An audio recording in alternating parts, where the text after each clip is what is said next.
Den 12. Mai gouf die neue Sensibilisationskampagne vun der Police 1.5 Meters am Esternacher Lycée a Präsenz vum Direktor vum Lycée Henri Traufler a vum Zentraldirektor vun der Police Administrativ Pascal Peters firstalt.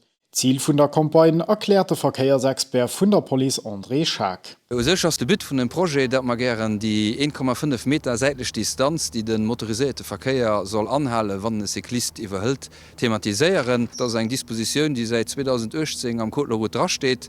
Dafür also das eigentlich strms gangen, de Grand Publik zu informieren, a fir allem a woch op die Sach op de Sujet ze sensibiliseieren. Ze betonen ass, dat Minimaldistanz beim Iwerhole vun engem Velo oder engem Gefir, dat es im Gleichgestalt ass am Côte de la Route fixéiert ass. Die gilt überall, sobald eben den motorisierten Verkehr den Cyklist iwwerhëlt, muss die seitlich Distanz vun op manst 1,5 Meter agehalle gin. Wann den net kann iwwerhoelen, so wie de Côte de la Route et gesäit, dann déwen eben net iwwerhöllen, da muss in Hand bleiben. Fir d'Kampagne vun der Police goufe vun de Schüler vun der E-Sektion vum Esternacher Lycée Affichen ausgeschafft, vun denen eng vun engem Jury aus Vertreter vum Mobilitätsminister, der Police, dem Lycée an dem Frank Schlegger als Repräsentant vun der Fédération du Sport Cycliste Luxembourgeois ausgewählt gouf.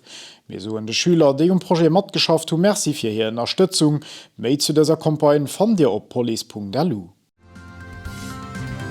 Zur Summe für ihr.